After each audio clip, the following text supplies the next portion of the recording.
Hello, my name is Fahmida Suleiman, and I'm the Senior Curator of the Islamic World Collections here at the Royal Ontario Museum.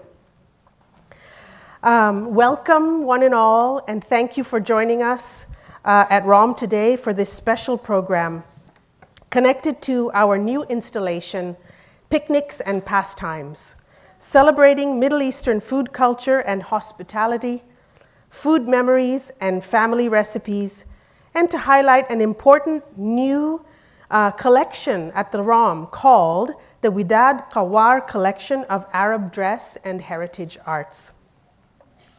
Before we begin, I would like to acknowledge that the ROM sits on the ancestral lands of the Wendat, the Haudenosaunee Confederacy, and the Anishinaabeg Nation, which includes the Mississaugas of the Credit First Nation, who have been the original stewards of this land since time immemorial to today.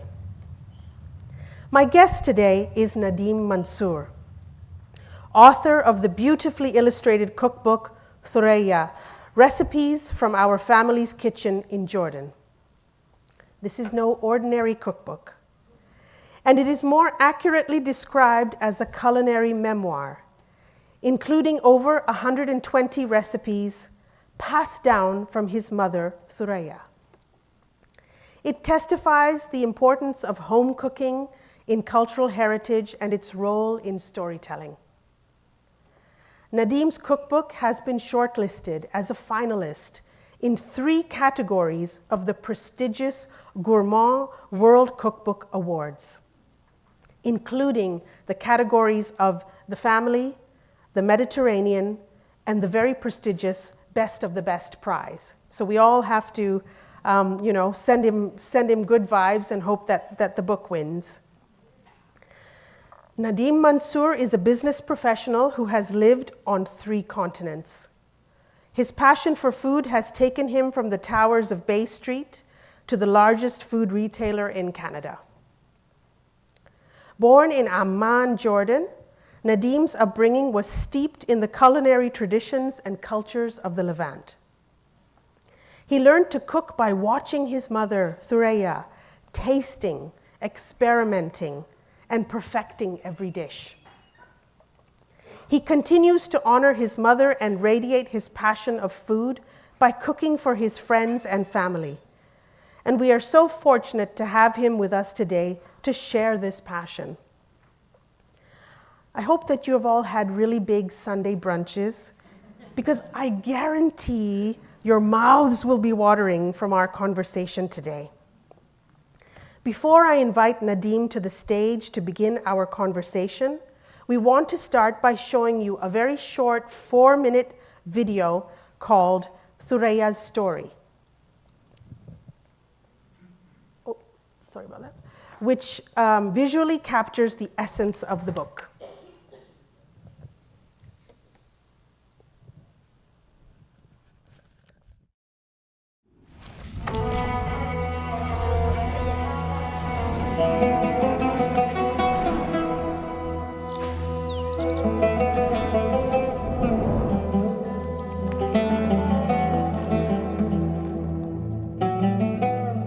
سحر بلادنا له صور ما بتنتهي.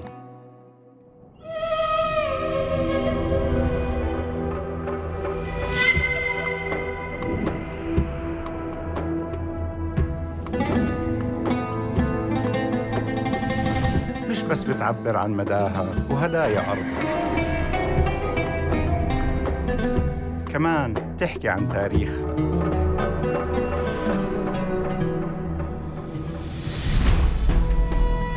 وطيبة ناسها وعوايدها.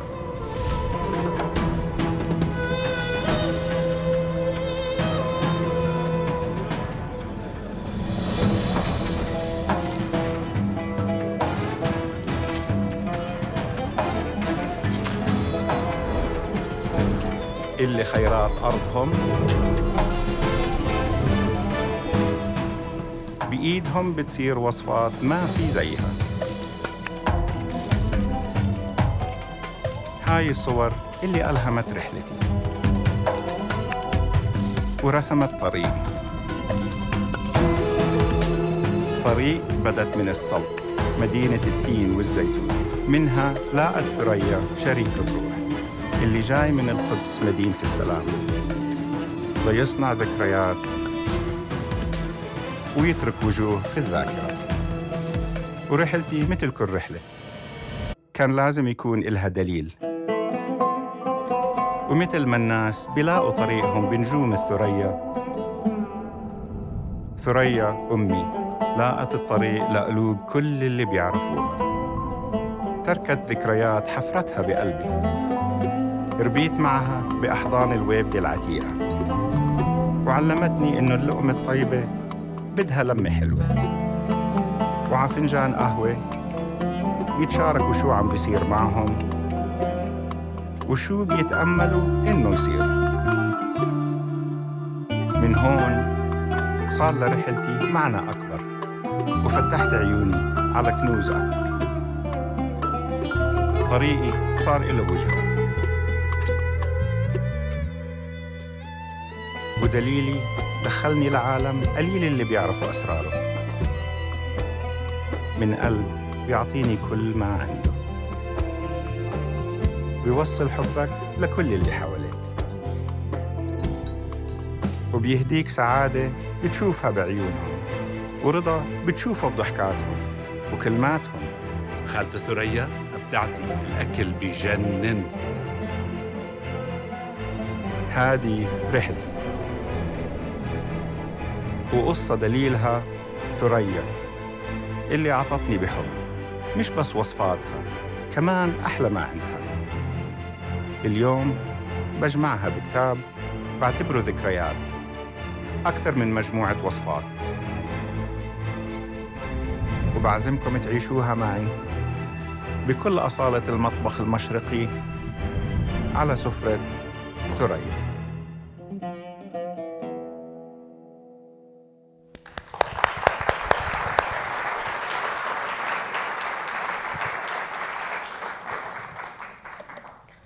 I hope you enjoyed the film.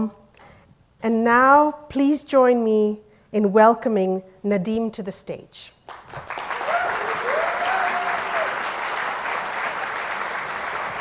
Good job. Okay.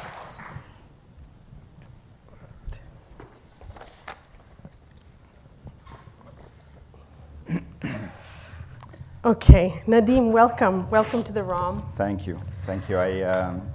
I was testing myself. I've seen this video probably 300 times, and I still choke up and tear up every single time. So I absolutely failed today. Okay, I'm going to just launch into the questions because we have a lot of things to cover today. Absolutely. One of the questions that even came up as people were registering was, are you a professional chef? The short answer is I am not.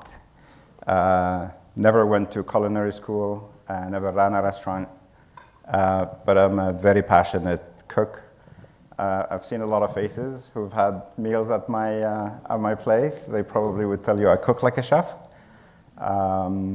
But I grew up in a home where food was central to everything we did. And my mom, Thuraya, she's an amazing cook. And when she cooked, everybody came. So I've learned from the best. I find mothers are the culinary masters. They don't get a lot of the credit, with all due respect to chefs and to the industry, but I find, there's a lot of mothers, and there were mothers who were cooking at home and passing those recipes generation to generation. That's really beautiful. I just noticed Senator Zybeck showing up. Please just take that bag off and just have a seat. Oh, it's very nice of you to be here. Now what I'd like to ask you is, what was the inspiration behind Thuraya? I think the inspiration was my mom, first and foremost, but also the idea of the book was born from longing. I grew up in Jordan. At 29, I left to Eastern Europe for a few years. Then I moved to Canada in 2004. And I knew how to cook because I was watching my mom, but I wasn't that good of a cook. So every now and then I would crave something, and I would call my mom and say, how do I do this? And she would explain, I would do it. It never tastes the same. Like hers is always better.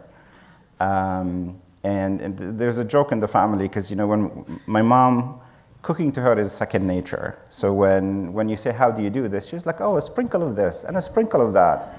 But sprinkle sometimes is a tablespoon and sometimes it's a quarter of a teaspoon.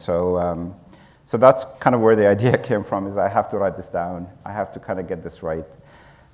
So she is really the inspiration behind the book. And the fact that I lived in Canada and in Eastern Europe for so long, you just miss home. Yes. You miss the family. Yeah, absolutely. Now, but why is a cookbook like this important for us living in Canada and outside the Middle East? For me personally, I think it's very important because it's a bridge to home. It's a bridge to an identity. You know, when I moved here, I'm half Palestinian, half Jordanian. Grew up in Amman most of my life.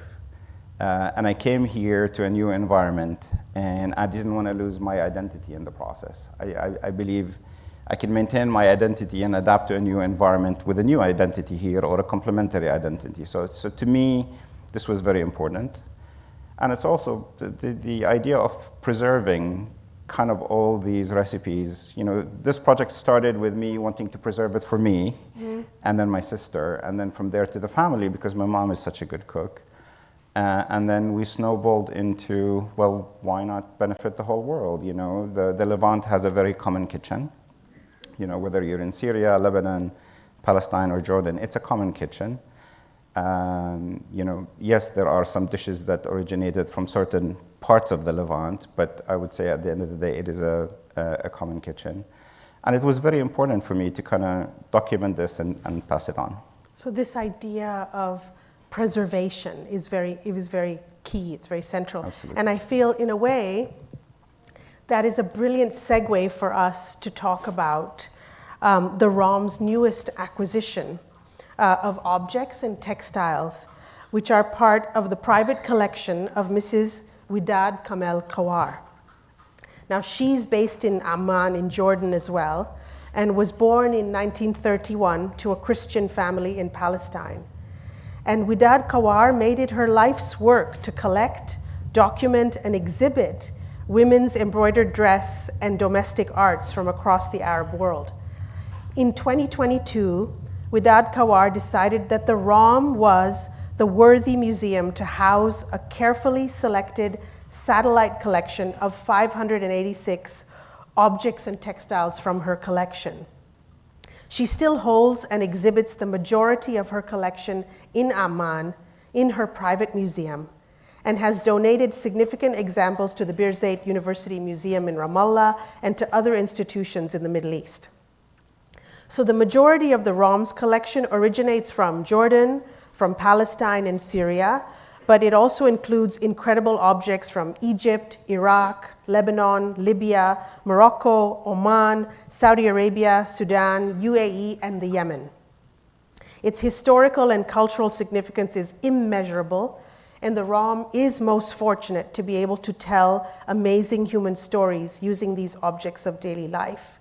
And we're very privileged and honored that Widad Kawar's son, Amin Kawar, is here with us today. So Nadim, my question to you, and this is sort of how you and I connected as well. Absolutely. And why we decided to do this program together. What contribution do you think, as someone who clearly loves cooking and documenting, to cook and to document personal stories, has Widad Kawar made in collecting food vessels and kitchen implements from the Levant? I think it's outstanding. First of all, I'm going to say kudos, to you, to your mother. The museum they have in Amman, in Jordan, Tiraz. If anybody has been to Jordan or planning to go, you have to go see that museum. It's outstanding piece of work. To me, this is very important because it connects us to kind of our history. A lot of these objects we're going to see today, like there's stories behind them, there's tradition behind them.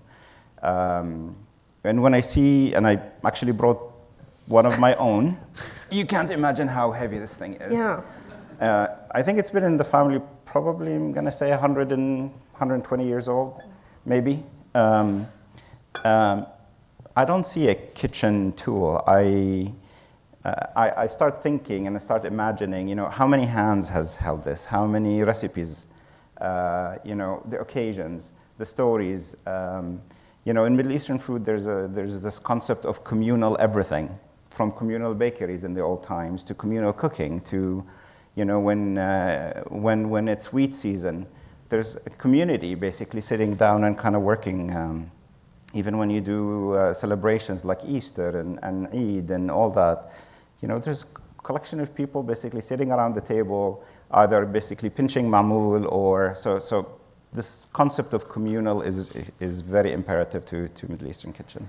So what's wonderful is Nadim has actually selected a few objects from the Kawar collection which relate to his upbringing in Jordan, but also to his recipes. So we're going to jump into that.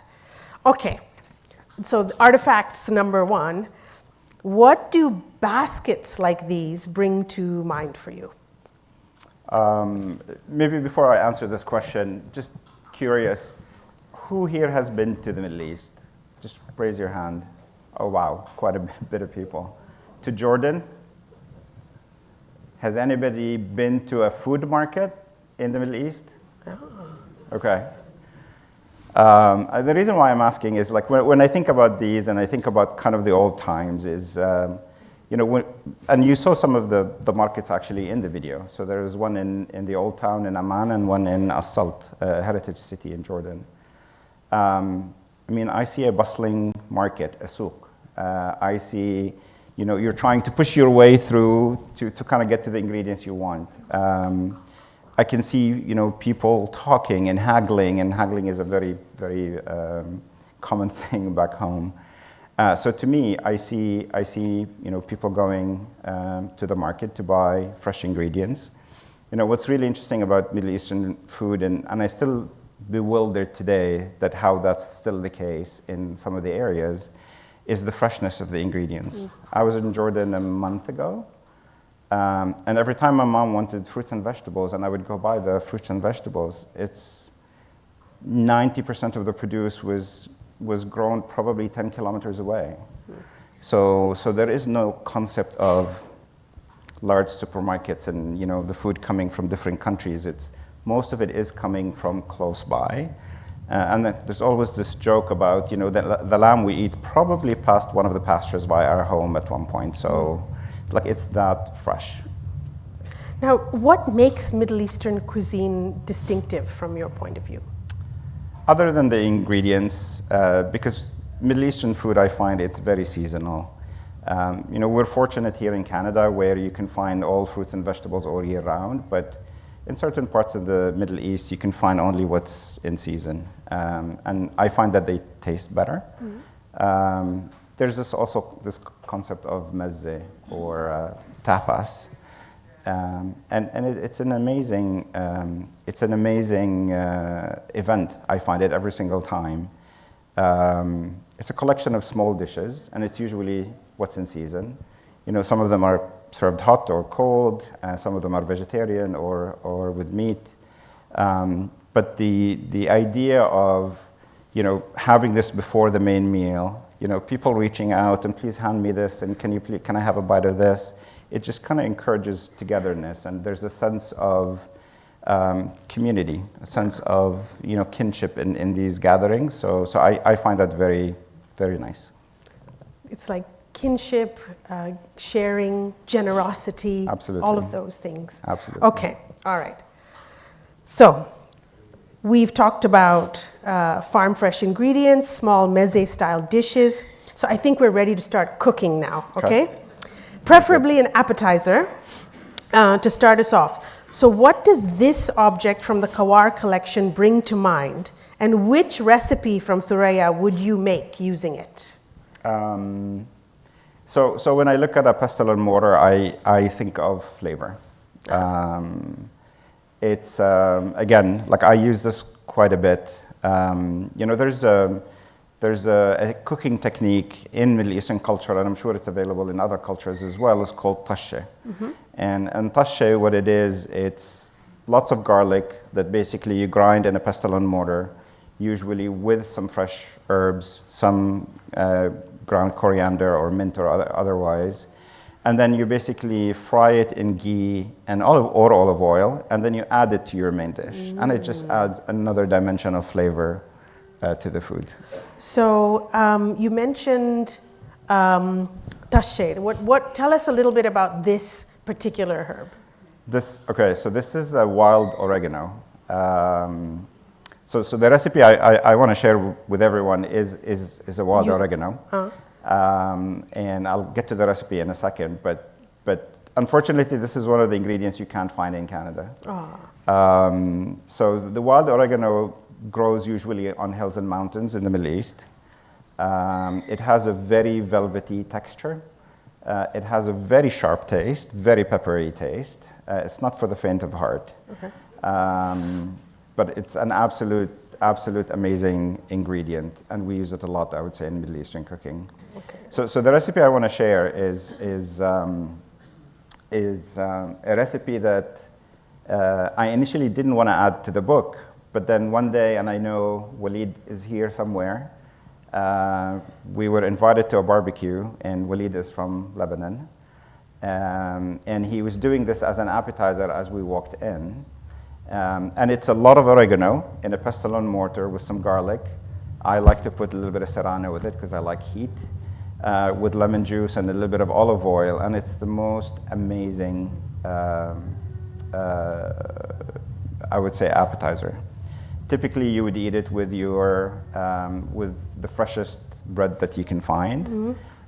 As I said, it's not for the faint of heart. It's spicy, it's tangy, it's lemony, but it's an amazing recipe, and I would encourage everybody to try it at least once. And now we're going to see how you make another appetizer, like more of a tapenade. That is the one that I just talked about, actually. Okay, hold on.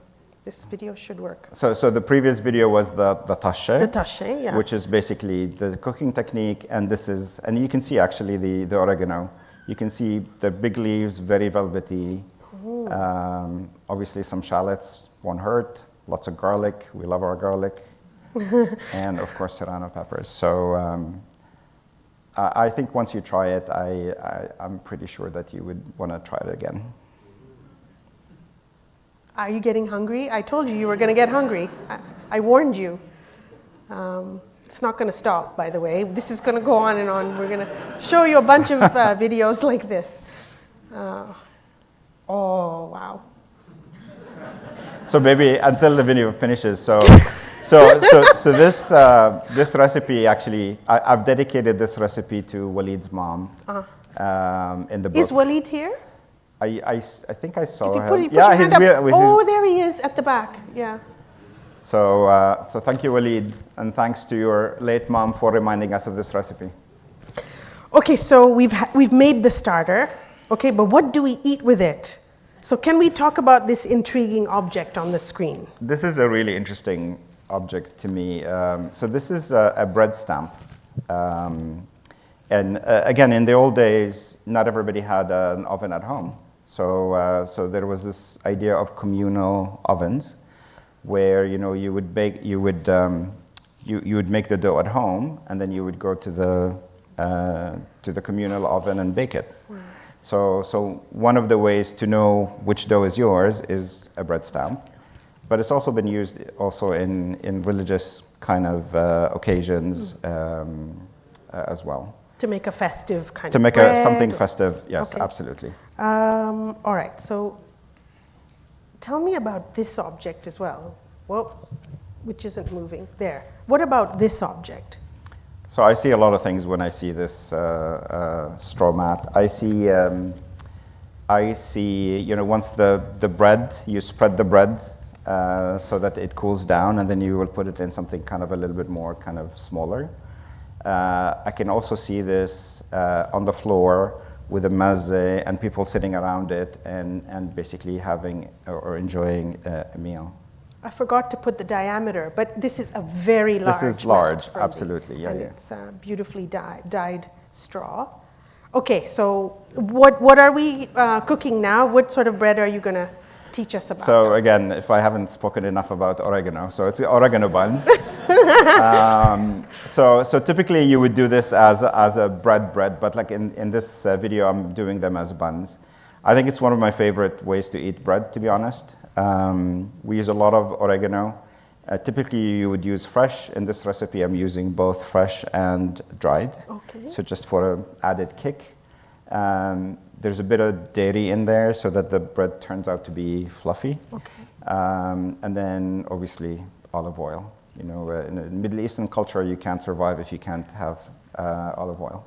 So amazing recipe. Unfortunately, this one is not in the book, but if you follow me on social media, the recipe is there. Okay, we'll give the links to your other channels after. This is so lovely.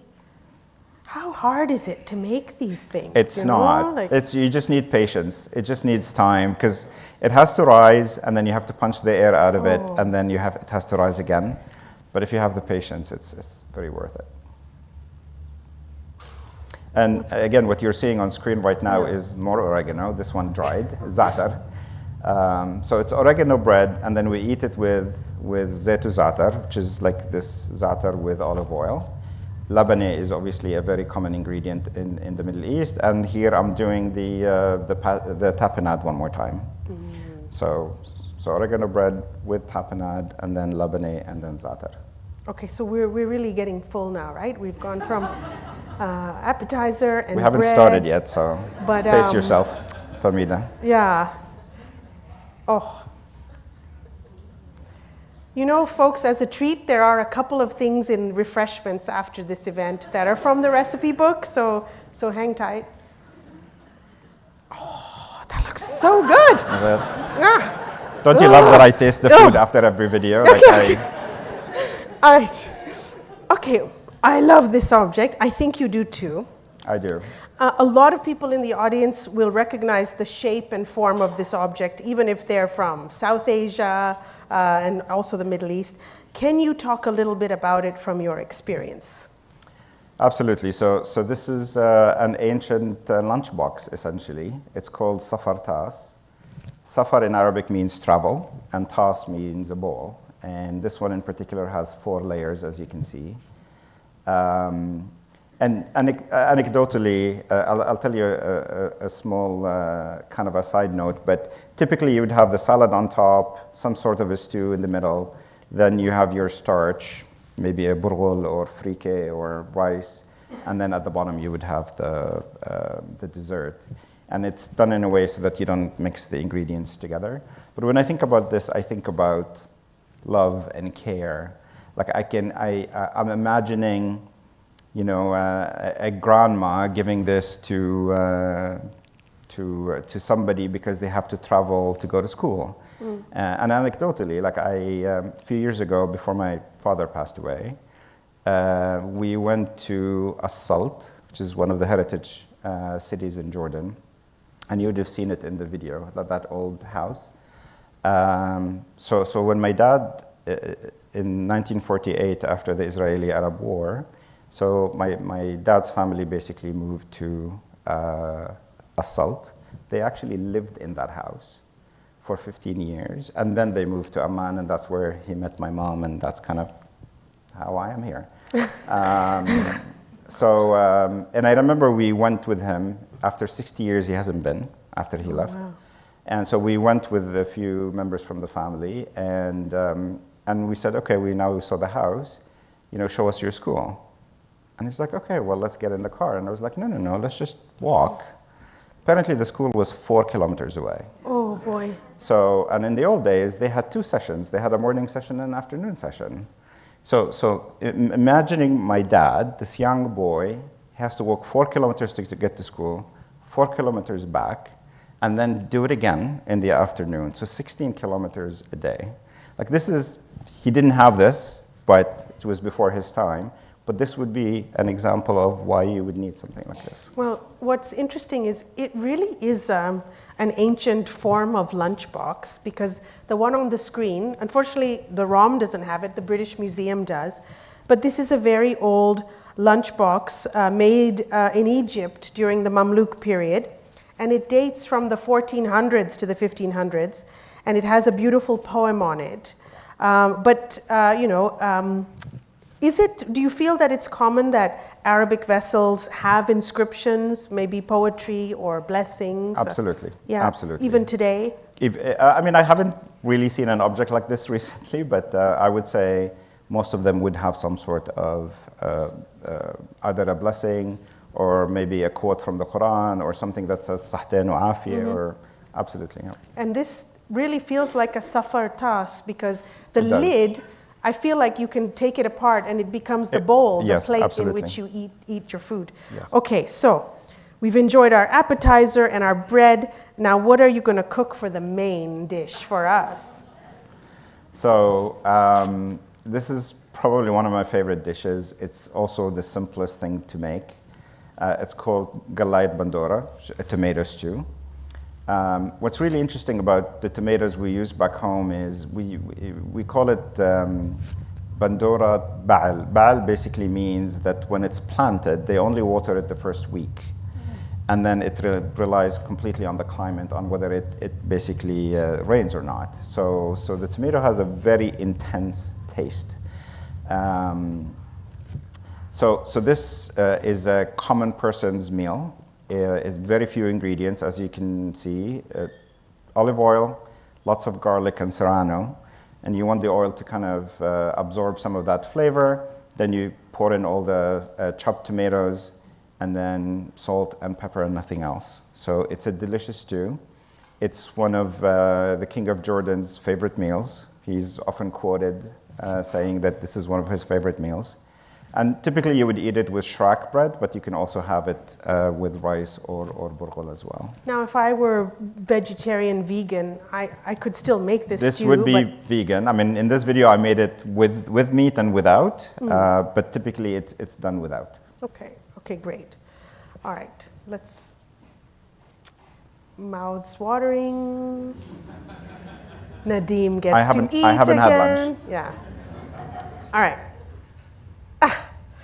We've enjoyed our delicious stew, but now it's time for the final course of the meal. We want coffee and we want dessert, okay? Tell me about this lovely coffee pot on the screen. So this is called dalle. When I think about dalle, I think about, first of all, I think about Bedouin culture, because that's kind of where it started. I think of hospitality. I think of you're welcomed. I think of, we respect you. If you go into a home and they don't offer you coffee, you should feel offended. Let's put it this way. So that's kind of what I think about. And, coffee is huge in Middle Eastern culture. And there's different kinds of coffee, obviously. So this one you would do what we call qahwa sada, which is kind of a lighter coffee with a lot of cardamom flavor. And when you think about the history of coffee, it was in Ethiopia. From Ethiopia, it traveled to Yemen. Yemen, they kind of started this culture of coffee. Again, it was more through the dalle and with cardamom. And then I believe it's with 15th or 16th century, that's when the Ottomans took coffee and created this absolute coffee culture that we know today. So it was really thanks to them for that. So what you see here on the right, and even the hand model is here today. So he's waving at me right now. So this will be the Bedouin coffee. On the right is the Arabic coffee. Yeah. So and there's a whole culture of how you have to hold the dalle in your left hand. It's a big offense if you carry it in the right hand. Yeah. And then there's also a way you have to carry the finjan, the small finjan. I've read an article and I've talked to a few people where it basically said, when they pour, they have to, as they pour, they have to raise because it's usually piping hot. So it gives kind of the liquid a little bit air to breathe a little bit. You'd be surprised when they pour it that it's only probably 1/3 or probably 1/4 full. And if you want some more, then all you have to do is you extend your hand. But if you're done, you need to do this with the finjan, otherwise they will keep pouring. But apparently there's a limit. The limit is 4. Beyond 4 is considered greedy. Oh gosh, okay. Yes. And so the image on the left is Turkish coffee. The one on the left is a Turkish coffee. So again, if you remember the video, one of my aunts was kind of pointing in the and trying to read the fortune. So that would be the Turkish coffee. So you'll have both. We will do both. Both, yeah. And every occasion you can think about passing by somebody's house, even in funerals, in weddings, in every occasion you will find coffee central to everything. Okay. What is this intriguing object and how is it connected to the coffee culture? This object reminds me of my grandmother on my mother's side. So this is called a mehbash. This thing is not small. So this thing is probably this big. It's used to basically ground coffee. So you would roast the coffee on what we call asaj until it's roasted. Then you will put it in the mehbash. And what's interesting about this mehbash is, there's this culture where, and I remember my grandma used to do it, although in the old days it was a man's thing. Like it was blasphemous that a woman would do this. They actually grind the coffee to a rhythmic tune. And I encourage everybody to just Google mehbash, rhythmic tune, and just watch the video. It is really, really interesting. Wow. Okay, so Nadeem, what shall we have for dessert? I guess we're having this after the event. Yes, we are going to try this after the event. So this is a semolina cake. So, it has multiple names. Some call it harise, some call it basbousa, I believe, some call it namura. So there's like different variations in the different kitchens in the Middle East. But it's basically semolina. It's ground semolina. You mix it with a lot of ghee, obviously sugar, and a little bit of baking soda, baking powder. And it's the simplest to make. It takes 5 minutes to mix it. It needs to rest for an hour. And this thing will stay on your counter probably a week or 10 days if you can manage not to eat it all. It's absolutely delicious. You can have it as a snack. You can have it in the morning with a coffee. You can have it with tea. It's an all-day dessert. Absolutely love it. And the pattern is very interesting. This is something I've actually learned from my dad. He was the master of this pattern. It takes a while to understand how to do it. Like I ruined a lot of trays until I kind of figured it out. But now I know exactly how to do it. It's really, really good. And that's you're making the syrup now, I'm correct? making the syrup. The syrup has to go, as soon as you take it out of the oven, you have to pour the syrup. Otherwise, once it dries, it just doesn't absorb the syrup. Wow. And I like to do this, like usually in the stores, you would find it probably, I don't know, like half an inch thick, but I like to do mine on the thick side. Like I like the bite. The first time I ever tried that was in Egypt, where they called it basbousa. Basbousa, yes. And I was there as a student learning Arabic, and the first phrase I learned is "Ana bahib basbousa." Like, I love basbousa. So I'm really looking forward to the basbousa outside. Okay, well, guess what? I think we are at audience Q&A now for a little while. So we're going to open the discussion to audience. There are 2 volunteers with roving mics. So you don't start speaking until you have the microphone in your hand, and just raise your hand, and we can start. There's so many questions. There's one at the back over on my right. So maybe before we take a question, Yeah. I just have An anecdote? an anecdote, Yeah. like a very interesting and kind of emotional one. So I remember when I first published the book, before it kind of hit the market.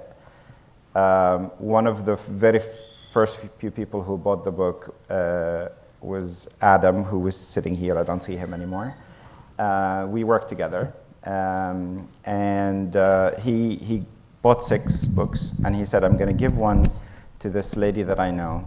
So this lady is a 19-year-old or young lady. She was born in Aleppo. Sorry, she was born in Canada, but she's originally from Aleppo. And she was my first fan. Oh, She wrote me a letter. Oh my God, like I cried when I read that letter. She was here today. I don't see her, maybe she left early, but, and I finally got to meet her, Madeleine. So her father immigrated to Canada in 1922, then went back in 1933 to Aleppo to get her mother. wow. And she was obviously born here, so it's just story of my first earliest fan. fans. Oh, that's amazing. Okay, so do we have a volunteer? The first question was at the back there. Yeah, yep.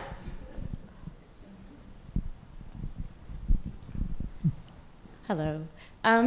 So I have an allergy to dairy and egg, and I definitely want to eat all of the food that I saw on the screen today.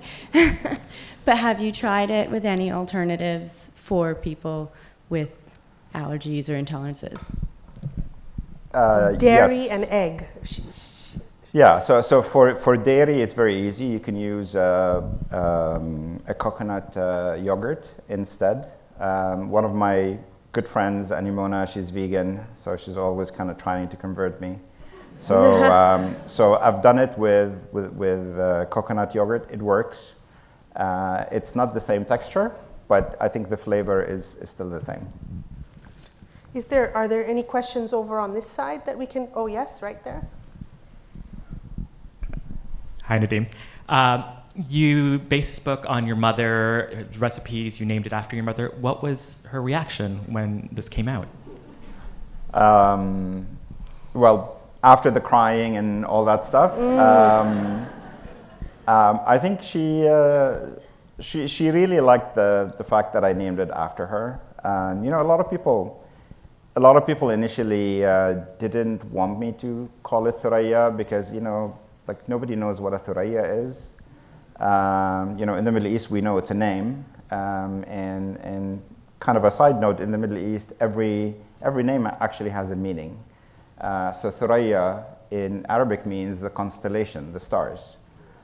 You know, Nadim means best friend or drinking companion too. So she was really happy. You know, my mom was on TV a month ago. They wanted to do an interview with her about the book. You know, how did she learn the cooking? Why is her cooking so good? And she's quite famous right now in Jordan. Way more famous than I am. Oh, it's amazing. Any other questions? Wow. So we've got one down here first. Yep. I know, surprise, surprise. Well, first and foremost, a statement. Congratulations, Nadim. Thank you. Thank you. I know the journey, and I know your father is celebrating as well. For those of us that are not chefs like you and are in the beginning process of learning how to enjoy cooking, and I use the word enjoying in small letters, hoping to be cap letters, what would you recommend for a newbie like myself going through the journey of that beautiful book? Where do I start? Very good question. So I think for those who've seen the book, I've started kind of with the basics. You know, what are the essential ingredients in the book? You know, there's a chapter on some very basic snacks that we used to eat growing up, like even playing in the street. You would find a lot of the recipes in the book. I would say 60% of the recipes are very straightforward. Again, you're dealing with fresh ingredients. Nothing is coming out of a tin. Cooking times are usually not very elaborate. Not to say that there's no elaborate food in the book. There will absolutely be. And you know, when you think about the stuffed grape leaves or the mahshi, you know, the stuffed zucchini, that's a little bit kind of elaborate. But I would say it's equally good for a novice who doesn't know how to cook, and it's also good for people who enjoy kind of more elaborate food. And I can say I even tried a couple, like I've made a couple of the breakfast dishes, which were really easy, and some of the soups. Like I think there's an easy way of dipping into the book. Absolutely. Yeah. There was a question right at the front here.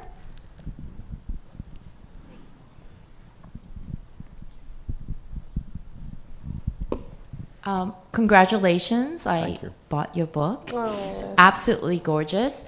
I have never made anything from the book yet. And I'm used to, like, I'm Chinese and I'm used to making like Chinese food and North America. So being in Canada, is it easy to find all these ingredients?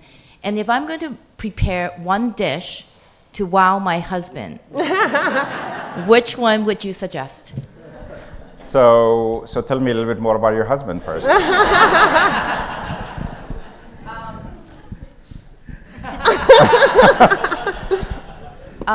He's Canadian. We actually, and I was born here, but I grew up in Hong Kong, and I met him in Japan. So we have traveled over the place. We love like food, period. We like flavors. So when I looked at your book, I just like, I think he would love this. So he's willing to try new things. Does he like spice? Love spice. Amazing. So I would say on the ingredients side, most of the ingredients are readily available in your local supermarket. Some of the ingredients, like for instance jamid, you would probably have to go to a specialty store for that. But I can only think of maybe one or two ingredients that you need a specialty store. Otherwise, you can find them at your local store. In terms of a dish, one of my favorite is called mukhshi betinjan. It's eggplants, baby eggplants, stuffed with ground lamb with spices, and it's made in this delicious fermented yogurt called jamid. And then you finish it off with the technique we talked about, tashe, which is a lot of garlic and mint. I'm like drooling as I'm talking. Yeah. So I would direct you to that recipe. For jamid, you would have to go to a specialty store. Okay. Next question over here, please. Hi, Nadeem. It's not so much a question as an acknowledgement that I've actually had food made by Thuraya, several times. Wow. And between the two of them, I mean, sometimes Nadeem cooking and she giving instructions, and sometimes Thuraya cooking the dish by herself, always absolutely delicious. Okay, so I'm one of the lucky ones, and congratulations on the book. And it's very well laid out. It's beautifully photographed. And I didn't find the recipe so intimidating. I mean, usually when you get a cookbook, you say, oh gosh, right? Yeah, yeah. Like, oh, it's so elaborate. Yeah. I found it sort of very simple, very, there are more complex recipes, of course. But by and large, I found them very well laid out, very well sort of put together, and less intimidating and easy to do. Thank you. So thank you, and thank your mom. Thank and you, maybe sure. I'll see her in Jordan. We're so jealous of you right now. It's like crazy jealousy. Okay. There's a few people in the room who've tried my mom's cooking. Yeah.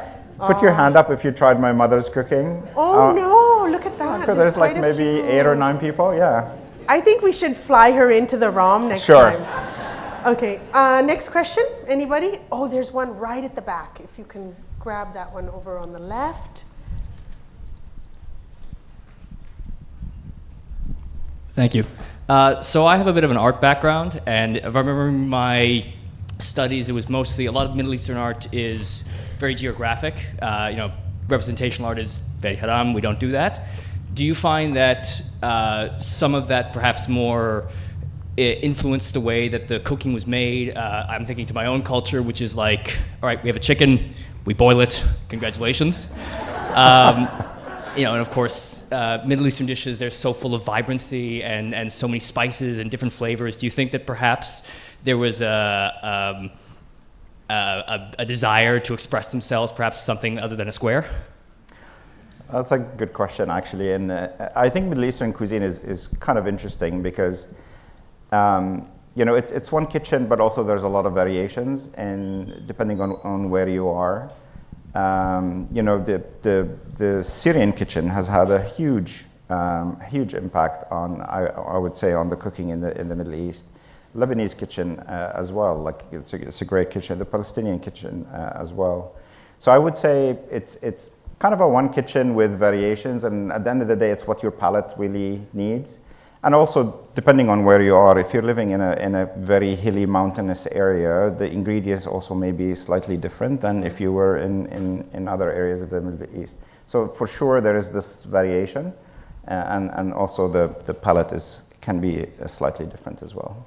And so sometimes the same dish has a different name, and it might be tweaked a little bit, but you still recognize it, don't you? As absolutely, and I will give another maybe funny anecdote, maybe not.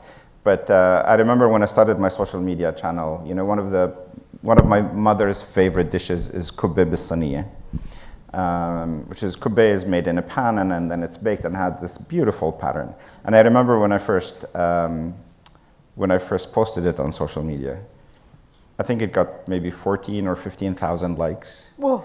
I had 700 comments. Out of the 700 comments, 500 comments were people fighting, where is it from? Oh. Is it from Lebanon or is it from Syria? So anyway, I'm going to leave that to the experts. I'm not going to comment on that. Okay. But in the video, like, I love garlic. Absolutely love garlic. And kubbe is known that you don't put garlic, but I love putting garlic in the stuffing. And oh my God, that was like blasphemous. There you go. There you go. Food makes people passionate in different ways. Yes, absolutely. Any more questions? There's one right at the front, just here.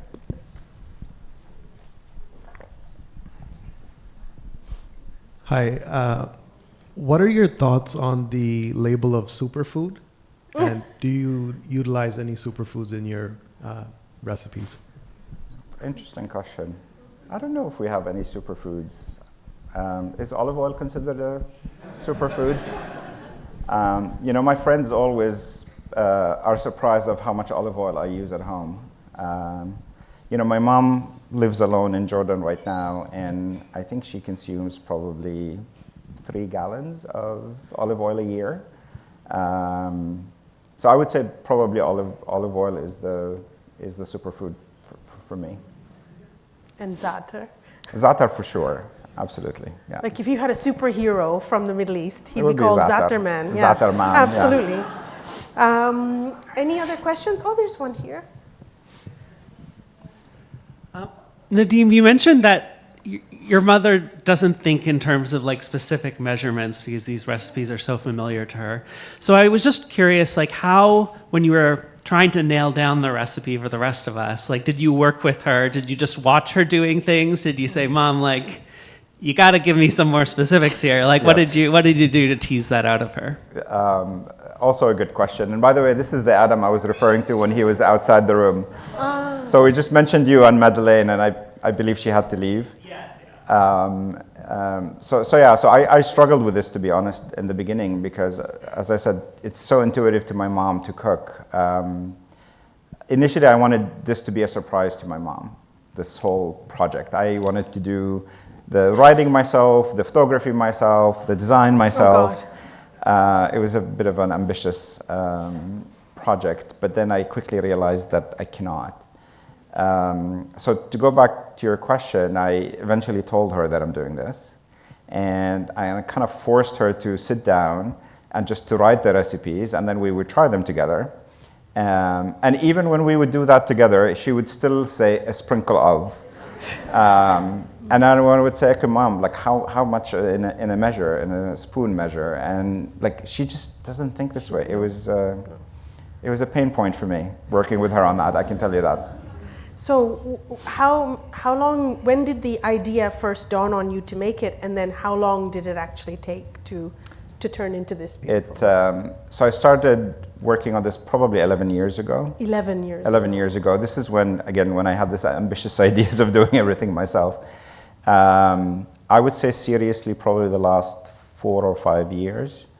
You know, what prompted me to accelerate this is when my dad passed away 3.5 years ago. I was thinking to myself, oh my God, like I'm doing this for my family, and my dad is not here to witness this anymore. So that was kind of a kick for me to say, okay, I better get this done fast. And that's when I met the amazing Maya. I see her right there with David and David. So yes, hi. So can you, the three of you, I don't know if Catherine is here. Absolutely.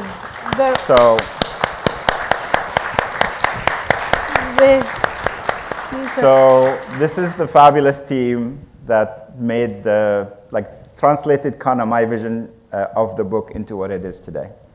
So amazing team. We've had so much fun kind of working together. But that was kind of the timeline. And then once the photography was done, David did an amazing job of turning it around very quickly, and we went to market last year. Fantastic. Can I ask the last question? Sure, absolutely. So my mother-in-law is in the audience, and she really likes chicken. What chicken dish should I make to impress her with?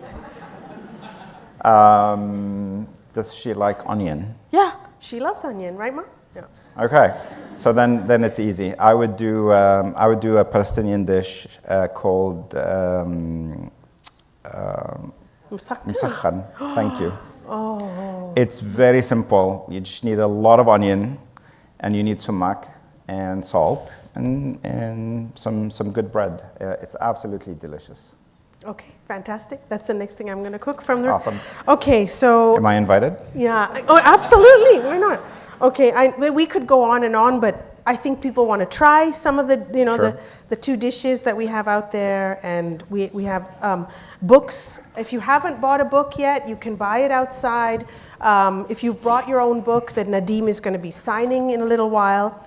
I hope that everyone has enjoyed today's conversation, which was meant to be a celebration and to emphasize how food brings people together and should not divide them.